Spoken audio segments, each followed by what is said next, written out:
welcome to another episode of the Moxie podcast. This is episode 19, recorded on Friday, September 18, 2014. This is the companion web show to the Moxie Sessions, which is an internet economy discussion group. It's held once a month in Auckland, New Zealand. Our aim is to bring together a group of interesting technophiles from across the New Zealand economy to talk about how New Zealand can take advantage of the internet to improve its economic performance. I'm Glenn Williams with you here in London. As always, a fantastic crop of guests joining me in New Zealand as well. I'll introduce them very shortly, but I'll tell you now about the topic of the last Moxie session. It was all about enterprise, social enterprise that is, in New Zealand. The session looked at the New Zealand businesses with a social purpose and asked whether corporate responsibility is more than just a side project. Are social enterprises the start of something transformative and positive for the economy? And what would it take to hurry it along in New Zealand or the world? So, to talk about the topic, as I mentioned, three great guests involved with social enterprises in one form or other. So let's introduce them. First up, it's Alex Hanant, who is the Chief Executive of the Akina Foundation, whose aim is to grow social enterprise across New Zealand. Welcome to the show, Alex. Thanks, Glenn. Also joining us today is the Director of Human Resources at Vodafone New Zealand. He's also sits on the board of directors of the Vodafone New Zealand Foundation. His name is Anthony Welton. Welcome to the show, Anthony. Hi, Glenn. Thank you. And finally, we've got Jade Tang, who set up and runs Curative, which is an agency for social enterprises. Welcome to the show, Jade. Oh, thanks, Glenn. Great, and we're going to learn about what all you guys do as well in your various roles, your daily jobs. But first up, I guess for the uninitiated, it would be good to have a sort of a 101 on what is a social enterprise. And first up, I'll go to you, Alex. Could you give us a definition of what is a social enterprise? Yeah, I mean, it's as simple as it actually sounds. It's, a social enterprise is an organisation that uses commercial methods and business models to solve social and environmental problems. So, rather than, find, sort of create needs and, sort of generate profits for shareholders and, business is good and we need lots of good businesses. Social enterprises are very intentional about solving social and environmental problems and finding commercial models which are, financially work. And that's really helpful because if you can, generate your own resources, you can be both sustainable and scalable in your impact. Tell us about the Akina Foundation. So the best way to understand Akina is a little bit the way that we understand business incubators. So for mainstream business, we've recognised that getting businesses up and running is a difficult thing to do. But when they're successful, that's a really valuable thing for the whole country. So we invest in a support infrastructure to enable entrepreneurs to get access to the skills, networks and capital they need to fulfil their potential. We are doing exactly the same for social enterprise. But we've had a bit of a systemic gap in New Zealand up until now because a lot of the business infrastructure, as I say, is very much focused on businesses which generate profits for shareholders. And a lot of the social agencies which support specifically not-for-profits or community organisations don't really understand business. So social enterprises have been left in the middle a little bit really and have been underserved. So we're really about just fixing that gap. Okay, give us some highlights from your speech or what you spoke about at the last Moxie session. Yeah, well, I think it was important for me to sort of put a bit of context around where social enterprise has arisen from and also place it in a sort of wider movement, which I think there's a sort of transition from mainstream business as well.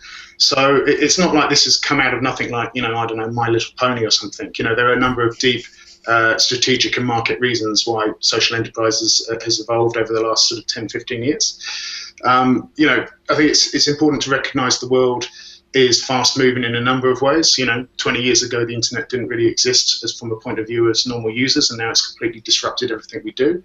The population has doubled in the time that I've been alive, and people have more aspirations, they're using more resources. And we're really starting to push the sort of fundamental Earth systems and planetary boundaries that we have on this sort of ball of rock in the middle of nowhere. While percentages of people living in poverty have gone down, the total number of people living in poverty has actually increased quite significantly. So there's a sense of like we're living in a strategic age where things are changing very quickly, and there's less resource to go around and greater aspiration for people to thrive. So what are the types of businesses, or how do we organise ourselves collectively, which both live within those physical parameters but also provide those social foundations? And I think, beyond that context, this is where the business opportunities are now. So, some estimates to say that if we are going to meet our targets around climate change or living within Earth systems by 2050, there needs to be an investment of about, 500 billion globally a year into these sort of new green growth markets. At the same time, you've got 3.5 billion people having the same amount of wealth as, 67 wealthiest individuals. And a lot of time those people are underserved in terms of health or financial services or energy services. So, what are the new businesses which really focus on creating value for those people? And I think, lastly, there's actually a sea change in the way we are as people as well. Maybe that's related to the need of the world. Maybe it's related to connectivity. But, reports done on the values of millennials nowadays, I think create a real early signal of the way that we're going as a society. Millennials believe that business is the way to solve a lot of the big problems in the world. And they're highly motivated by issues of social justice and in the environment. So even if you're a mainstream business that just wants to chug on as business as usual, you're in a war for talent, and you have to adapt yourself to actually make sure that you're securing the brightest young things coming up. And I think lastly, it's just like there's huge opportunity now just to disrupt markets. So, it's not necessarily a social enterprise, and it's some, but the hard edge of some really groundbreaking innovation. People like Elon Musk with Tesla, having developed a whole heap of IP in terms around battery storage and electric vehicles. His main thing is to say, how do we really, stimulate this market? So having developed that IP, he's just released it into the public domain. So, the whole kind of thing about getting us to move faster to create better social value in the world is making sense on a number of levels. So, there's a huge pool of opportunity here. And what we've just started to see is a load of people, communities, not-for-profits, entrepreneurs, starting to think quite differently about the way they want to create value and build their organisations. And that's what the social enterprise opportunity is. Over to Anthony, who's deep inside the bowels of Vodafone there in Auckland today. Now you're not there you're not on the show in your capacity as a human resource director, but instead of sitting on the board of directors of something called the Vodafone New Zealand Foundation. What is that, and what does it do? Yes, so I'm the chair of the foundation, and the foundation is something that we have in all the countries that we operate, and it's something that's been with Vodafone from the beginning. So it's a real part of the Vodafone culture. The foundation is our charitable arm. So we give money to the foundation from the business every year, which comes from the profits that we generate from our customers. And in New Zealand, our focus is on healthy outcomes for young New Zealanders. So for the past 12 years that we have been here, we have been involved in giving $18 million plus to local charitable organisations, community organisations that help our young people, and particularly our most at-risk young people here in New Zealand. Fantastic. So give us some highlights of your chat at the last Moxie session.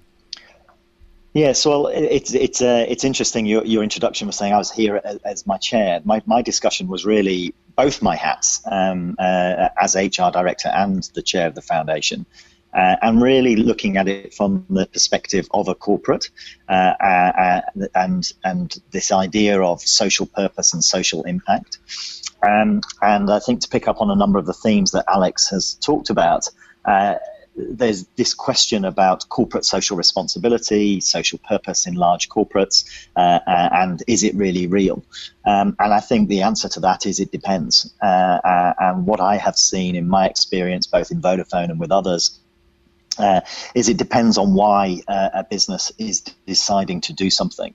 And if it is as a response to a risk, to manage a risk, then I think a large corporate has a very different experience, both for its customers and its people, in its response to social issues. Whereas if that's coming from a place of social impact and to address some of the issues that Alex highlighted earlier, and there's a genuine and authentic belief in that, then I think it can be a very powerful thing.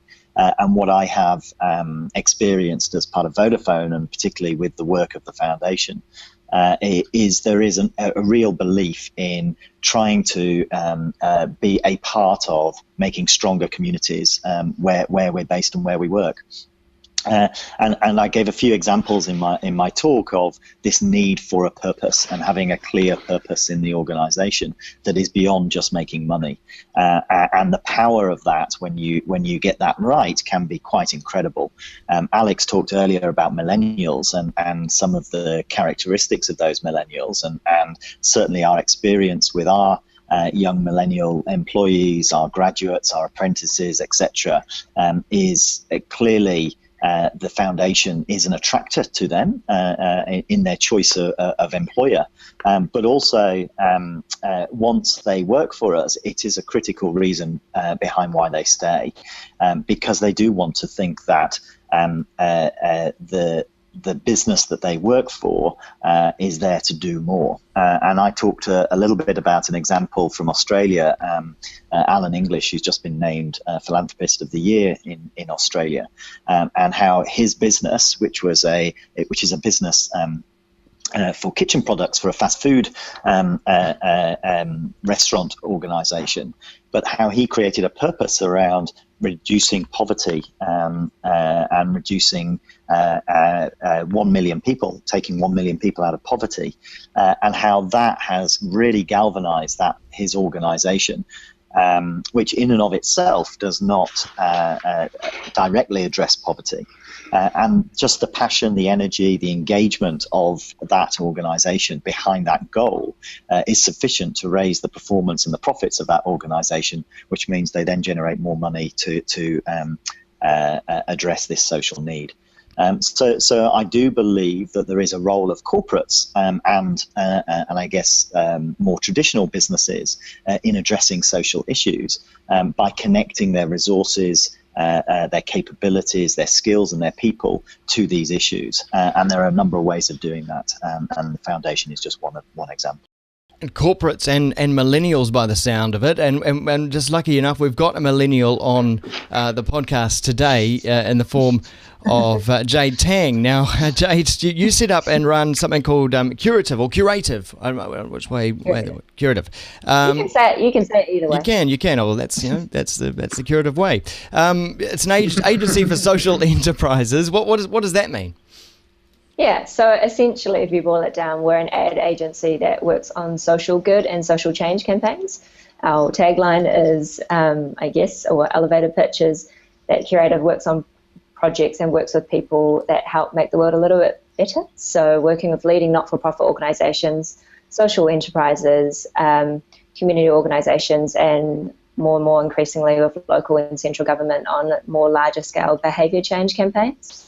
So anything around, youth suicide prevention or sexual abuse or mental health overall.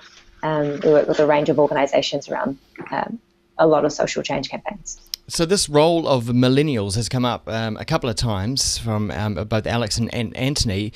Was that the angle that you were coming at from the last Moxie session? Yeah, so I guess I came from two perspectives, yes, as a millennial and also as a startup social entrepreneur. We've ran a couple of startups. First one I think I talked to you about a few years ago called Y Media, and then most recently a co-working space for social entrepreneurs called The Kitchen. Both of them were unsustainable because at that point in time there wasn't a kina around. There wasn't any capability or capacity building for this area. You were either you couldn't really fit into the business box, and you couldn't necessarily fit into the community philanthropists kind of capacity building box either. So you were kind of left in the middle to your own devices. And I guess at that point in time, I did a lot of research and reading overseas to see what thought leadership we could potentially bring here as well. And looking at some models where my background is in design and really looking at how agencies could be used, design could be used for social good, and adapting, quite a few models here as well. Okay, let's widen the discussion out now to because one of the main purposes behind the Moxie session was to figure out, we know that social enterprises are good, and we want people doing more positive things in the world, I guess. So this is a big, wide question, but how do we get more social enterprises starting up in New Zealand? But first of all, back to you, Alex. Yeah. What's the drive? How do we get it happening? Well, I mean, sort of going one step back as well, and I think it's important to make we've spoken about millennials. The way that I see it, that the millennials represent a new, sort of it's the bell curve shifting through. This is a big demographic which is going to increasingly be more significant in our society. But it's also important to recognise that it's not just millennials doing this. So out of all the entrepreneurs and organisations we work with, actually the median age of the people we work with is about 40. So this isn't a young, this is a whole of society thing. But I think it's important to recognise the values which millennials are leading on. It sort of represents a bigger shift in the way that sort of our collective thinking's going. But going back to the question, how do we get more of it's kind of potentially a bit like shooting fish in a barrel, because there is so much demand that we're not currently serving at the moment. So just to give you a bit of sense that you'd have heard of Startup Weekend, and Startup Weekend runs programs all around the country, all around the world, brings entrepreneurs together, gives them good skills around lean startup, and enables them to take first step into building businesses. Last year, they ran the first Startup Weekend social enterprise, and it was the most subscribed event they had run in the country to date. So, it's like we've been running this thing for business, and then you open the door to do a social one, and suddenly, people are beating down the door. We run a number of different programs for different levels of entrepreneurs. From everything from the first step to more sort of meaty acceleration programs when people have got startups. And actually doing the work to establish social enterprises and up to social investment. We launched our first accelerator program this year, and we set an ambitious target to match what the commercial technology accelerator Lightning Lab had got in terms of applications. And so we set a target around 80. We got 134 applications. So I'm kind of a bit conflicted in one way, because it's great we've got all this demand and we can take 11 onto the program. But the thing that keeps me awake at night is what happens to the other, 122 teams, which still want to crack on. But, there's not the organisations around to support their development, their business models, link them to the networks, link them to the professional services, link them to the capital that they need to crack on. So if we actually sort of say, look, we're serious about this sector, we see this as a complementary part to our whole economy.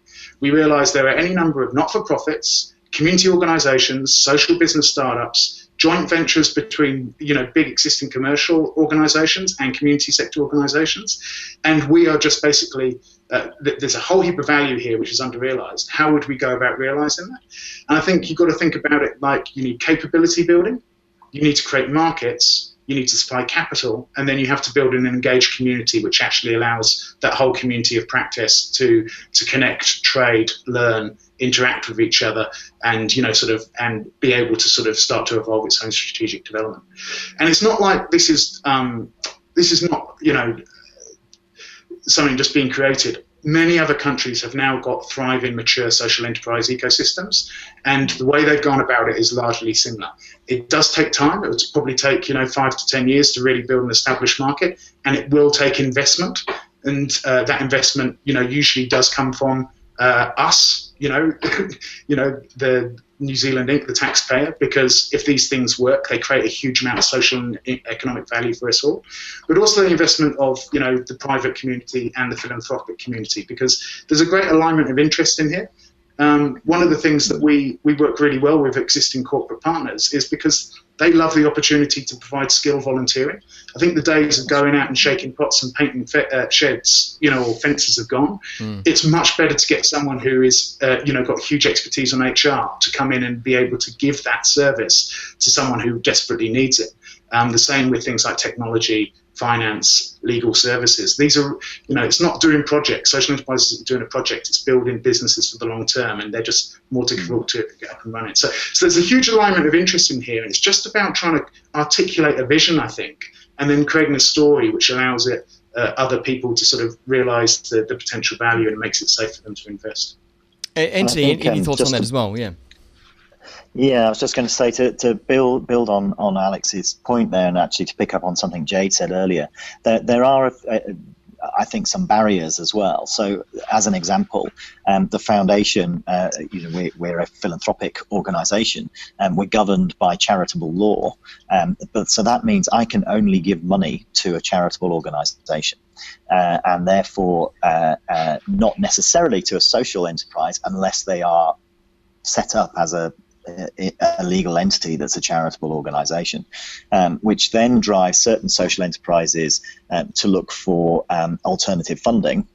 Now, there are investors out there who are willing to fund social enterprises, but then you get much closer to the traditional models and looking for a return on investment for that capital. So I think there are examples around the world, and I think Alex talked at the Moxie sessions around the UK, where there is a different structure, a different legal entity created around social enterprises, which can enable a different flow of money. So, I would certainly, as the Vodafone Foundation, be very keen to support social enterprises, but at the moment I'm constrained by those laws. That's right. I was just going to say, I mean, this will be an iterative process because you can only make good legislation when policymakers actually understand the opportunity. But as a little sort of window, that what you've got in the UK now, like basically here, if we give our money away, you get a tax credit. In the UK, if you invest in social enterprises, you can actually get a tax credit as well. Right. So, it's just like as that sector's evolved, that, this whole new area of social impact investment has grown. And actually, the G8 have just completed a task force on this whole area. So, that's really upstream in terms of policy. But this is a serious issue which is on the agenda of the highest, most powerful governments and most powerful leaders in the world, because they know that there's only so much money that the governments and philanthropic sector have, and there's a whole heap of need we have to respond to. So we have to be creative and innovative and get, the system of trade, which has, behooved us so well as a civilization for our whole existence, but just pointed at something different than, the interests of private owners. The UK is something like a community interested company kind of legal entity, and in New Zealand, all you could really do is really a hybrid model where you would start off with a charitable organisation or charitable trust and then start up a social venture, and potentially one of the shareholders or key kind of stakeholders of that business will be a charitable trust. And we were considering whether we would go down a hybrid model when we were first starting up. But when you first start, you're incredibly passionate. You clearly see the need, and you don't want to go through 6 to 12 months of trying to, I guess, legalize your entity before you even start to practice. So I think that there's definitely a bit of a gap there. That's right. And I think when we were in the UK a couple of years ago, they were saying, they've got a minister of social enterprise. I think there will be a few years away from that yet, but something that they did that was actually quite prevalent was they're just really good at telling their stories. So amongst capacity building, growing your markets and investment in capital, actually backing your champions and your key influencers in this area and creatively storytelling those, the amazing work on the ground, but also the impact that create is incredibly important, and we shouldn't undervalue that.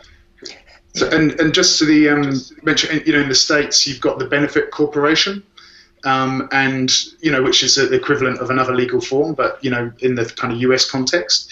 And out of that has become a whole movement called B Corps, which is actually a global accreditation program. Which if you do the analysis and you pass the mark, then you become a B Corp. And it's kind of interesting because B Corps are starting to trade with B Corps, and investors who want to invest in B Corps are starting to set up funds for B Corps. And there's even now a sort of B Corps to consumer movement going on as well. So that's just a little bit of the market building that, as Jade says, that the better story you can tell and the more visible you can be, then you can actually start to sort of build some scale around that. And that's quite key, isn't it, as well? You do need that certification, otherwise you get cowboys coming in there and masquerading as social enterprises. And of course, people also want to have their investments be in proper socially responsible places as opposed to bullets and bombs and that sort of thing as well. So there's a big drive for that, isn't there? Yeah. So the flip side of this is there has to be clear impact reporting. So like if you're claiming that you're making a change in the world, prove it. So all the social enterprises that we work with, that's a key part of building out their business model. How do you actually prove that you're making the change in the world that you set out to do in the first place? And that's for external communication to investors, to consumers, to funders. But it's also about good management. Because if you're not doing what you set out to do, then your business model's wrong. But social enterprises do have to work across that triple or quadruple bottom line, just rather than the standard profit and loss. And I think any entity, whether it's a social enterprise, a corporate, could have bad eggs. But I pick up on Jade's point earlier. I think there are so many positive stories, and there are very many positive stories here in New Zealand, and that's what we should be showcasing. That's where I think we will draw other people into this area. There are, as you say, lots of positive examples. Is there a surprising example? Is there an example out there where you think, "Gosh, I didn't know a business could be made out of this social problem," and it's really surprised you that it's actually worked? Yeah, I mean, I'm happy to give a few, of ones that we've been doing some work with or know of. And some of them are quite surprising. Some of them have been under our nose for a long time. So people at Bernardo's actually run a $30 million childcare service. And they actually, use the revenue generated on the childcare service to cross-subsidize other services which are harder to fund. Right. So a lot of these things, they're not new. They're existing in really important institutions. But then you have, Te Whangai Trust, which is, it's not a startup, but it's still in its young days, and it's basically an eco-nursery, and it does riparian planting or, big commercial sides of the motorway of natives. But that's the business model, but it's really about providing a nurturing environment for ex-offenders or people who have had drug addiction or learning problems to have basically stable work employment. So they're using the business to actually create a nurturing environment for people that have been left behind to get back on track. And then you get sort of bright startups, things like Chalkle, based out of Wellington, who are looking to reinvent the whole community education through technology. So think about like a Trade Me for Learning. Learners and teachers can connect to each other on online platforms and then book locations off the back of that. And that's important because about $120 million has been taken out of community education over the last 10 years. And there may be good reasons for that, but it's a case of we still need a way to make sure that communities can connect and learn in that more organic and informal sense rather than just through kind of formal institutions. So, all shapes and sizes, and there's, they're all around us. And the whole kind of point is that I think we just need to make them more visible, because once you see them, it's hard not to think, why don't we want more of those? A couple of more examples. So for example, it's not yet started, but the Malcolm Trust down in Dunedin are looking at a project to connect an issue around housing needs, but also youth unemployment. So taking young people who are unemployed, training them to build small 10-meter square housing units that are movable and flexible, and then using those to solve social housing needs as well. So connecting end to end.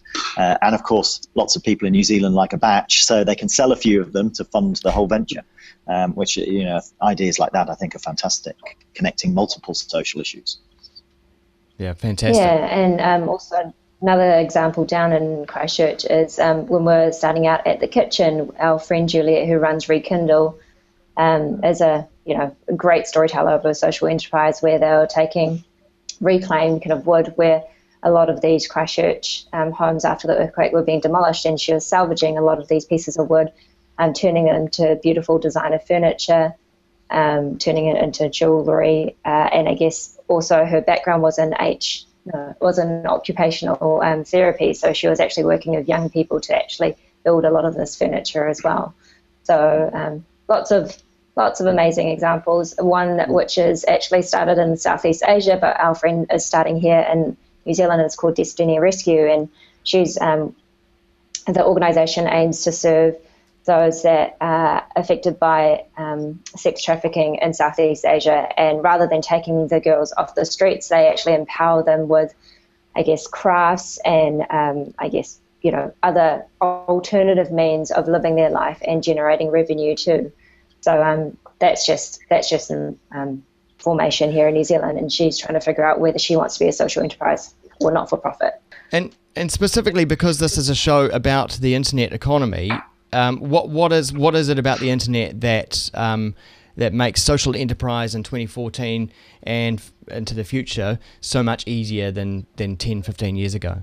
I think one of the things is just barrier to entry. So, I mean, even just, our experience of running a relatively small organisation, if you think about the databases, the connectivity, or just the whole information management systems we have, 5 years ago, you'd have been talking about tens of thousands of dollars. Now, pretty much you can set all that up for free or a relatively small subscription every month. So I think just the internet has enabled people to do things, independently or start things up. I mean, it's just a massive enabler. But then I also think the connectivity thing as well. So the ability to actually, get learning, see what other people are doing, copycat models and all those things is also material. And then the last thing is obviously actually delivering services through the internet. So, Chalkle, as I said, it is possible because technology enables that, services to be delivered in a fundamentally different way from bricks and mortar. Education, you had to go to institutions before, and now, you're moving from an institutional framework to a network framework. So that's the three things I'd say. Barriers to entry are down, connectivity is up, and the way that we can actually get stuff done is fundamentally disrupted.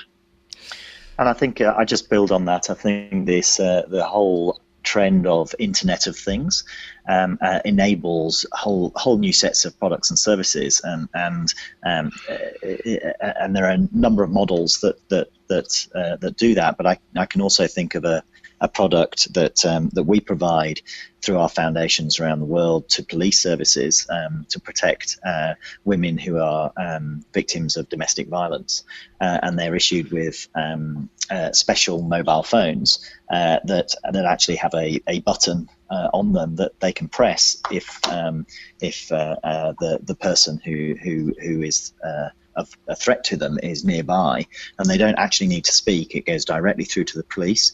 It notifies through GPS exactly where they are, and the police are dispatched to them immediately, so they don't even need to speak or to say anything.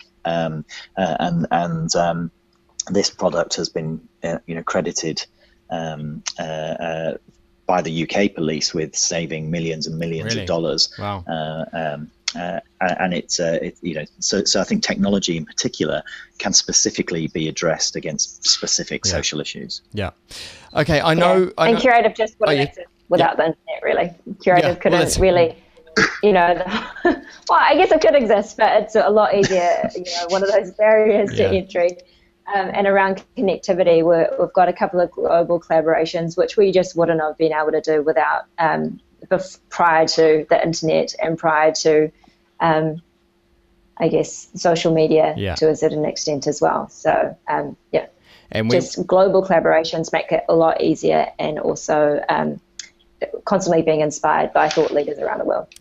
Exactly, and we wouldn't be able to have this conversation and spread the word about social enterprise at all. I know Alex has got to hoon off to a train. He's got to move off this morning. So first up, I just want to really thank you guys for coming on the show, and also give you a little bit of time to promote anything that you're up to. First up, Alex, what are you up to right now, and where can people follow you online? Arkina, akina.org.nz. That's kind of the place to go to learn about us. And just that we're running, open events, workshops around social lean canvas and building business models all around New Zealand. And we just encourage anyone to come along and learn more, and it could be the first step of a beautiful journey. Fantastic. Anthony, where can people catch up with you online? Well, vodafone.co.nz, and you can link through to the foundation website from there also. And we are just at the moment, our flagship program is the World of Difference program, where we pay the salary and expenses for a year for an inspiring, passionate person to work with the charity of their choice, helping our young people in New Zealand. So if there's anybody out there, please go online, have a look at the foundation website and get your applications in. Oh, I'd imagine there'd be a gazillion applications for that. Jade, what about you? Where are you online? Yeah, Google Curative, CURATIVE.co.nz. We're on Twitter, we're on LinkedIn, we're on Facebook, on all the things. But a couple of things that we run is a Creative Mornings, a monthly breakfast lecture series. It's completely free. 100 creative professionals gathered together. Also hosting something called The Feast, which is part of Global Social Innovation Week on October the 9th. So if you're interested in getting involved then, that'd be great. But even if you're just a person or organisation doing some good things for the world and you're just needing a bit of assistance or wanting to, I guess, a sounding board or just wanting to talk it through, we love having cups of tea with people, meeting new people and just hearing about their causes. So, yeah, hit us up online. Being social, obviously. Well, I just really want to thank all you socially aware people for being on the show today. I think you're all absolutely amazing and fantastic, and I really do appreciate your time at the session and also on the podcast and hangout here today as well. And also thank you to you for listening. You can find on the audio and also the video on the website, themoxiesessions.co.nz. You'll also find the links to the NBR article about the last session and also the transcript as well if you just prefer to read rather than listen to my voice. Until next time, I'm Glenn Williams here with you in London. Thanks very much to my guests back there in New Zealand. See you all. Bye-bye.